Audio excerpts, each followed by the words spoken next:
আসসালামু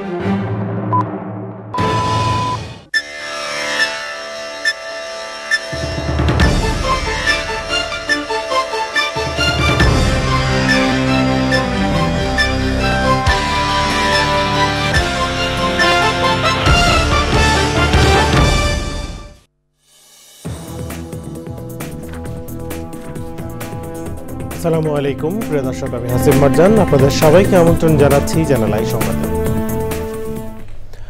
আর বিস্তারিত সংবাদের শুরুতেই জানিয়ে দিচ্ছি ফ্রেশ আটা ময়দা সুজি সংবাদ শিরোনামগুলো। শুধু নির্বাচন নয়, সংস্কার ও বিচারে অন্তর্বর্তী সরকারের অগ্রাধিকার, দায়িত্ব পালন করতে না পারলে থাকাটা অপ্রাসঙ্গিক মনে করেন পরিবেশ উপদেষ্টা। প্রধান উপদেষ্টার পদত্যাগ চায় না বিএনপি, চায় নির্বাচনী রোডম্যাপ, সাক্ষাতের সময় চেয়ে না পাওয়ার অভিযোগ।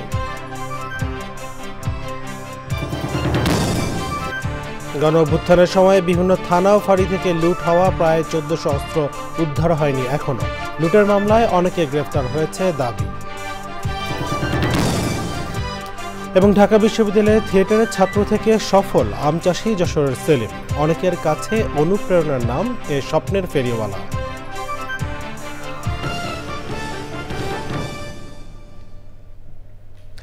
সংবাদ শিরোনাম জানাচ্ছিলাম, এখনকার সংবাদের জন্য একই সঙ্গে চ্যানেলের ইউটিউব চ্যানেলে এবং চ্যানেলের ওটিটি প্ল্যাটফর্ম স্ক্রিনে লাইভ স্ট্রিম হচ্ছে। চলেছে বিস্তারিত সংবাদে।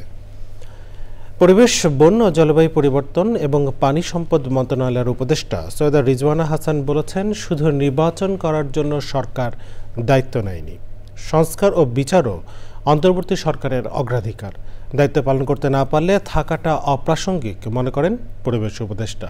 শুক্রবার দুপুরে ঢাকা বিশ্ববিদ্যালয়ের একটি অনুষ্ঠান শেষে সাংবাদিকদের প্রশ্নের জবাবে পরিবেশ উপদেষ্টা বলেন, আগামী ডিসেম্বর থেকে জুনের মধ্যে জাতীয় নির্বাচন হবে, এই সময়সীমার বাইরে একদিনও যাওয়ার সুযোগ নেই। সৈয়দ মাদিহ অদিতের রিপোর্ট। 2024-এর 5ই আগস্ট আওয়ামী লীগ সরকারের পতনের পর দায়িত্ব নেয় অন্তর্বর্তীকালীন সরকার। এরপর থেকে বিভিন্ন দাবি দাওয়া আদায়ে সড়ক অবরোধ করে আন্দোলনের ডাক দেয় একাধিক দল ও সংগঠন। শুক্রবার ঢাকা বিশ্ববিদ্যালয়ের সিনেট ভবনে বাংলাদেশ প্রাণীবিদ্যা সমিতির 24তম জাতীয় সম্মেলন এবং বার্ষিক সাধারণ সভা শেষে সাংবাদিকদের প্রশ্নের জবাবে পরিবেশ উপদেষ্টা জানান, সরকার দায়িত্ব পালনে প্রতিবন্ধকতা হচ্ছে প্রতিদিন। আমরা পারফর্ম করতে পারছি কিনা আমাদের বিবেচনায় বিবেকে ওইটাই একমাত্র চাপ, এর বাইরে আর কোনো চাপের জন্য ধর আপনি এখন এক জায়গা থেকে আরেক জায়গায় মিটিংয়ে যাবেন, সচিবালয় থেকে যমুনা মিটিংয়ে যাবেন, যেতে পারবেন না, রাস্তা বন্ধ। কেন রাস্তা বন্ধ? সেটা তো আসলে অনেক সমস্যা এরকম আছে যেটা আলাপ আলোচনা করলেই হয়তো করা যায়। যে আমরা যদি আমাদের দায়িত্ব পালন করতে পারি তাহলেই আমাদের দায়িত্বে থাকাটা প্রাসঙ্গিক। প্রধান উপদেষ্টার পদত্যাগের বিষয়ে উপদেষ্টা পরিষদে এই নিয়ে দীর্ঘ আলোচনা হয়েছে বলে জানান পরিবেশ উপদেষ্টা। আমাদের 3টা মোটা দাগের দায়িত্ব এবং 3টাই কঠিন কঠিন দায়িত্ব। একটা দায়িত্ব হচ্ছে সংস্কার, একটা দায়িত্ব হচ্ছে বিচার, একটা দায়িত্ব হচ্ছে ইলেকশন। শুধুমাত্র ইলেকশন করবার জন্য তো আমরা দায়িত্বটা নিইনি, যেহেতু আরও 2টা দায়িত্ব আছে, আমরা সেগুলো আসলে পালন করতে পারছি কিনা। কারণ আমরা দায়িত্ব নেওয়ার পর থেকে যার যত রকম দাবি আছে সব দাবি নিয়ে তারা রাস্তায় বসে যাচ্ছে, রাস্তা আটকে দিচ্ছে, একদম ঢাকা শহর অচল হয়ে পড়ছে। এই যে প্রতিবন্ধকতাগুলো হচ্ছে আমাদের এই বড় দাগের 3টা দায়িত্ব পালন করার জন্য, এই প্রতিবন্ধকতাগুলোকে আমরা কিভাবে মোকাবেলা করব, আদৌ মোকাবেলা করতে পারবো কিনা, যদি মোকাবেলা করতে পারি কিভাবে করব, যদি মোকাবেলা করতে না পারি তাহলে আমাদের কি করণীয় হবে, আমরা সকলে মিলে এটা চিন্তা করছি। ডিসেম্বর থেকে আগামী বছর জুনের মধ্যে জাতীয় নির্বাচন অবশ্যই হবে বলেও জানান তিনি। সৈয়দ মাদিহ অদিত, চ্যানেল আই, ঢাকা। বিএনপি স্থায়ী কমিটির সদস্য সালাউদ্দিন আহমেদ বলেছেন, ডিসেম্বরের মধ্যে নির্বাচন হওয়া উচিত বলে সেনাপ্রধানের বক্তব্য প্রশংসনীয়। তিনি বলেন, বিএনপি প্রধান উপদেষ্টার পদত্যাগ চায় না, বিএনপি চায় নির্বাচনী রোডম্যাপ, তবে নিরাপত্তা উপদেষ্টাকে অবশ্যই পদত্যাগ করতে হবে বলেও মন্তব্য করেন তিনি। রিপোর্ট করছেন মইনুল হাসান। চলমান নানা ইস্যু নিয়ে গুলশানে বিএনপির চেয়ারপারসন কার্যালয়ে সাংবাদিকদের সাথে কথা বলেন স্থায়ী কমিটির সদস্য সালাউদ্দিন আহমেদ। বলেন, প্রধান উপদেষ্টার পদত্যাগ চায় না বিএনপি। আমরা চাই মাননীয় প্রধান উপদেষ্টা থাকুন, আমরা ওনার পদত্যাগ চাইনি, এখনো চাই না। তিনি জাতীয় গুরুত্বটা অনুধাবন করে জাতির আকাঙ্ক্ষা অনুযায়ী, আমাদের দাবির অনুযায়ী তিনি জাতীয় সংসদ নির্বাচনের জন্য ডিসেম্বরের মধ্যে, অবশ্যই ডিসেম্বরের মধ্যে জাতীয় সংসদ নির্বাচন অনুষ্ঠানের জন্য একটি স্পেসিফিক রোডম্যাপ প্রদান করবেন, রোডম্যাপ প্রদান করা উচিত, সেই দাবি আমরা করেছি। ওনার পদত্যাগ আমরা দাবি করিনি। যদি তারপরেও তিনি মনে করেন যে দায়িত্ব পালনে তিনি অপারগ বা ইমোশনালি আবেগের বশবর্তী উনি দায়িত্ব ছেড়ে দেন, তখন রাষ্ট্র তো বসে থাকবে না, জাতি বসে থাকবে না, তাকে তো বিকল্প খুঁজে নিতেই হবে রাষ্ট্রকে। এবং সেই বিকল্প কি হবে সেটা তখনকার সেই রকম পরিস্থিতির উদ্ভব হলে দেখা যাবে। সাংবাদিকদের প্রশ্নের জবাবে তিনি ডিসেম্বরের নির্বাচন অনুষ্ঠানের ইস্যুতেও কথা বলেন। যে দেশের সেনাবাহিনী গণতন্ত্রের উত্তরণের জন্য বারবার তাগাদা দিচ্ছে নির্বাচনের জন্য, সেটা আমাদের অ্যাপ্রিসিয়েট করা উচিত, প্রশংসা করা উচিত। এইখানে আমরা সেনাবাহিনীর ভূমিকাকে তো অ্যাপ্রিসিয়েট করবো যে ওনারা গণতন্ত্রের উত্তরণের জন্য বারবার নির্বাচনের তাগাদা দিচ্ছেন। জাতীয় নিরাপত্তা উপদেষ্টাকে তো অবশ্যই সরে যেতে হবে। তিনি জাতীয় বিষয়গুলো নিয়ে, গুরুত্বপূর্ণ বিষয়গুলো নিয়ে এমন কিছু কথা এবং পদক্ষেপ নিয়েছেন যে এটা সাংঘাতিক একটা ঝুঁকির সৃষ্টি করেছেন জাতীয় জীবনে, এবং সেনাবাহিনীর সাথে সরকারের একটা দূরত্ব তিনি সৃষ্টি করেছেন। তো সেই জন্য এই জাতীয় নিরাপত্তা উপদেষ্টাকে আমরা অব্যাহতি দেওয়ার জন্য আমরা দাবি করেছি। বারবার প্রধান উপদেষ্টার সাথে সাক্ষাৎ চেয়েও দেখা করার সময় মিলছে না বলে অভিযোগ করেন বিএনপির এই নেতা। Monirul Hasan, channel I, Dhaka. Police কর্মকর্তারা জানিয়েছেন, অগাস্টে ঢাকা সহ দেশের বিভিন্ন থানা ও পুলিশ ফাঁড়ি থেকে লুট হওয়া প্রায় 24% অস্ত্র এখনও উদ্ধার করতে পারেনি আইনশৃঙ্খলা রক্ষাকারী বাহিনী। সংখ্যার হিসাবে যা প্রায় 1400। অস্ত্র গোলাবারুদ লুটের ঘটনায় বিভিন্ন থানার মামলায় অনেক অপরাধীকে গ্রেফতার করা হয়েছে, অভিযান চলমান আছে। বিস্তারিত জানাচ্ছেন শেখের আদনান। 24-এর গণ অভ্যুত্থানের সময় পুলিশের বিভিন্ন থানা ও ফাঁড়ি থেকে অস্ত্র ও গোলাবারুদ লুট করে দুর্বৃত্তরা। লুট হওয়া বা খোয়া যাওয়া অস্ত্রের মধ্যে আছে রাইফেল, পিস্তল, শটগান, সাউন্ড গ্রেনেড সহ বিভিন্ন ধরনের আগ্নেয়াস্ত্র। আর গোলাবারুদের মধ্যে আছে কাঁদানে গ্যাস লঞ্চার, শেল, স্প্রে সহ বিভিন্ন ধরনের গুলি। অস্ত্র লুট হয়েছিল 11টা, একটা অস্ত্র উদ্ধার হয়েছে, প্রচুর আলামত মিসিং, এই মোটরসাইকেল, তারপরে এই অন্যান্য মূল্যবান আলামত মিসিং, সেগুলো আমরা আদালতকে অবহিত করেছি।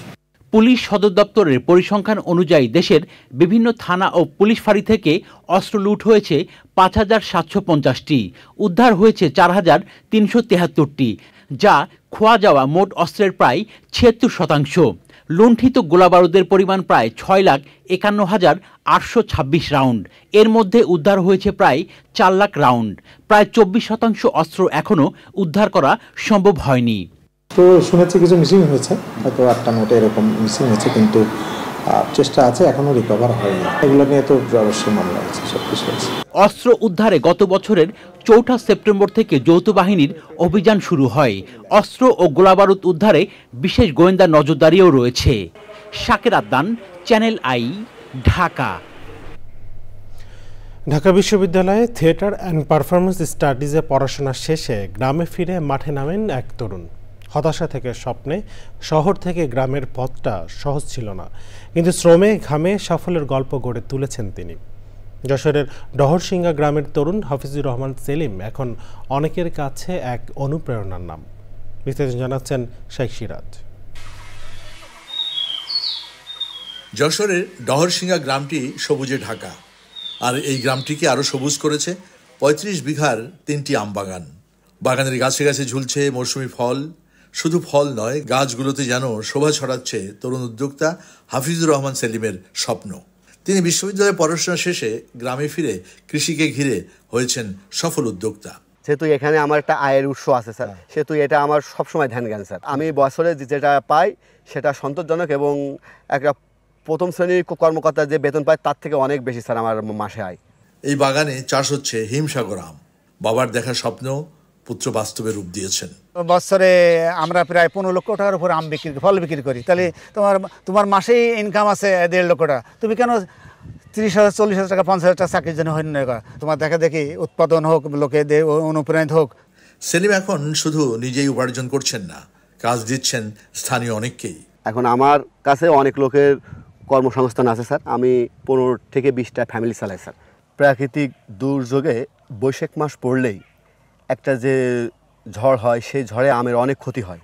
3 থেকে 4 দিন টাইম পাওয়া যায় আম পাকলে। যদি এই আমটা বিক্রি করতে না পারেন তাহলে আপনার বড় রকমের লোকসান হয়ে যায় স্যার। ঢাকা বিশ্ববিদ্যালয় থেকে স্নাতকোত্তর করে চাকরির পিছনে যখন দৌড়চ্ছিলেন, না পেয়ে হতাশ হয়ে নেমেছেন কৃষিকাজে। শিক্ষিত তরুণ কৃষিতে ভালো করতে পারে এই বিশ্বাস তাকে অনেক জাগ্রত করেছে। কিন্তু সময়ের সাথে সাথে এসে এই সময়ে জলবায়ুগত পরিবর্তন, বাজার ব্যবস্থাপনা সব কিছুতেই খানিকটা হিমশিম খাচ্ছে। এই তরুণ মনে করছে যে এই বিষয়গুলোর দিকে যদি দৃষ্টি দেওয়া যায়, অনেক শিক্ষিত তরুণ কৃষিতে আরও আগ্রহী হবে। যশোরের ডহরসিংহা থেকে শাইখ সিরাজ, চ্যানেল আই। যুক্তরাষ্ট্রের খ্যাতনামা হার্ভার্ড বিশ্ববিদ্যালয়ে বিদেশি শিক্ষার্থী ভর্তি বন্ধে দেশটির সরকারের পরিকল্পনা সাময়িক সময়ের জন্য স্থগিত করেছেন দেশটির আদালত। শুক্রবার যুক্তরাষ্ট্রের ম্যাসাচুসেটস অঙ্গরাজ্যের বোস্টন শহরের একটি আদালত এ আদেশ দেন। বিদেশি শিক্ষার্থী ভর্তি বন্ধে সরকারের সিদ্ধান্তের বিরুদ্ধে মামলা করেছিল হার্ভার্ড কর্তৃপক্ষ। হার্ভার্ড কর্তৃপক্ষের মামলায় বলা হয়, কলমের এক খোঁচায় বিশ্ববিদ্যালয়ের 1/4 শিক্ষার্থীকে মুছে ফেলতে চাইছে সরকার। বিদেশি এই শিক্ষার্থীরা বিশ্ববিদ্যালয়টি এবং এর লক্ষ্য উদ্দেশ্য পূরণে গুরুত্বপূর্ণ অবদান রাখেন। এর আগে বৃহস্পতিবার এক বিবৃতি দিয়ে হার্ভার্ডে বিদেশি শিক্ষার্থী ভর্তি বন্ধের সিদ্ধান্তের কথা জানায় যুক্তরাষ্ট্রের হোমল্যান্ড সিকিউরিটি ডিপার্টমেন্ট। ট্রাম্প প্রশাসনের অভিযোগ, ইহুদি বিদ্বেষ মোকাবেলায় যথেষ্ট পদক্ষেপ নেয়নি হার্ভার্ড কর্তৃপক্ষ। এছাড়া নিজেদের ভর্তি ও নিয়োগ সংক্রান্ত চর্চায় পরিবর্তন এনেছে তারা। তবে এসব অভিযোগ অস্বীকার করেছে শিক্ষা প্রতিষ্ঠানটি। এরপর যা রয়েছে নিটল টাটা কৃষি সংবাদ।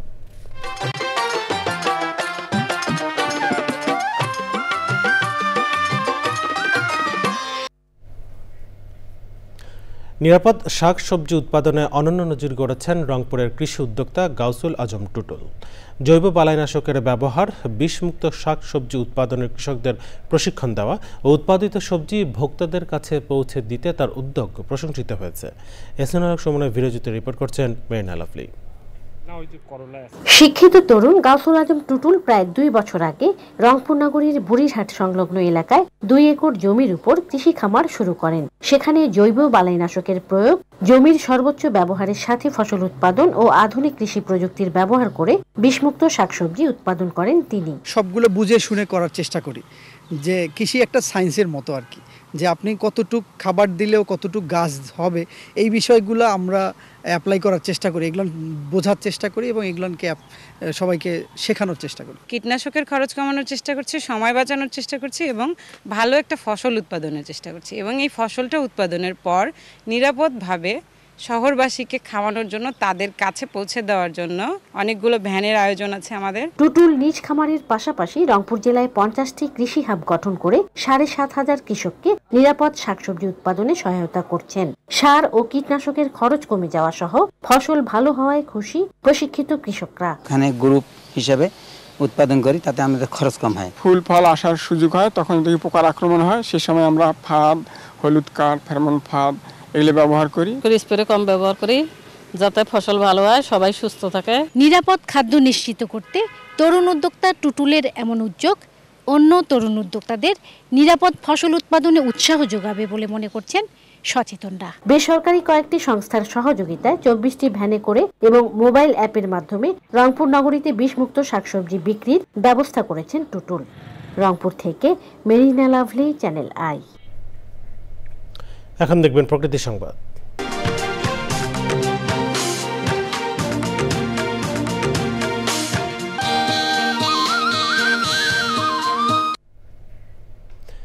প্রাণ ও প্রকৃতিকে গুরুত্ব দিয়ে শরীয়তপুর জেলা রোভার স্কাউটদের বার্ষিক পরিকল্পনা বিষয়ক সমন্বয় সভা হয়েছে।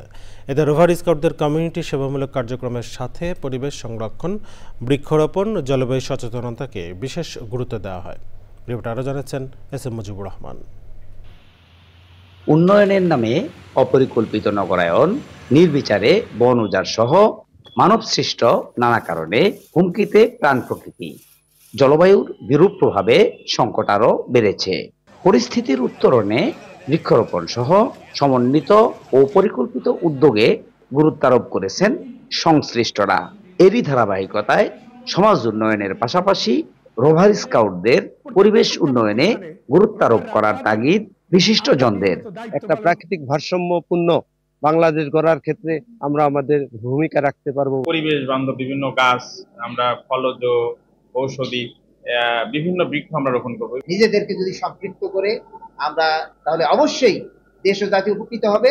দুর্যোগের সময় বিভিন্ন সেবামূলক কার্যক্রমে তারা অংশগ্রহণ করে এই ধরনের উদ্যোগে সম্পৃক্ত হওয়ার জন্য ছাত্রছাত্রীদেরকে আহ্বান জানাচ্ছি।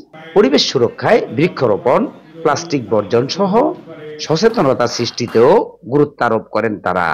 স্কাউট সদস্য যদি শিক্ষা প্রতিষ্ঠান থেকে প্রতিটি শিক্ষার্থীকে গড়ে তুলতে পারে, এই সমাজকে সম্পৃক্তের মাধ্যমে আমাদের দেশের যে পরিবেশের যে উন্নয়ন এটা সম্ভব। প্রতিটা শিক্ষা প্রতিষ্ঠানে এই পরিবেশ উন্নয়নের জন্য এগিয়ে আসে, আমি মনে করি তাদের কার্যক্রমের একটা বড় অংশ প্রতিফলিত হবে।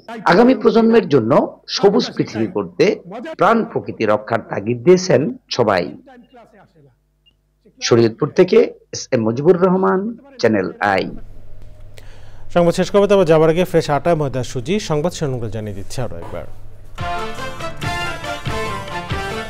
শুধু নির্বাচন নয়, সংস্কার ও বিচারও অন্তর্বর্তী সরকারের অগ্রাধিকার। দায়িত্ব পালন করতে না পারলে থাকাটা অপ্রাসঙ্গিক মনে করেন পরিবেশ উপদেষ্টা। প্রধান উপদেষ্টার পদত্যাগ চায় না বিএনপি, চায় নির্বাচনী রোডম্যাপ। সাক্ষাতের সময় চেয়ে না পাওয়ার অভিযোগ।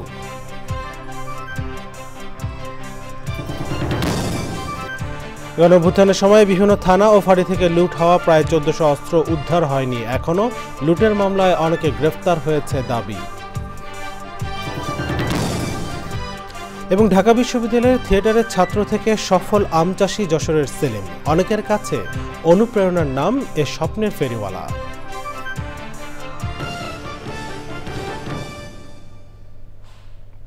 চ্যানেলের সর্বশেষ সংবাদ জানতে ভিজিট করুন channelonline.com। যুক্ত থাকুন আমাদের সোশ্যাল মিডিয়া প্ল্যাটফর্মগুলোর সাথে। এই ছিল চ্যানেলের সংবাদ এখনকার আয়োজন। এতক্ষণ সাথে থাকার জন্য ধন্যবাদ সবাইকে।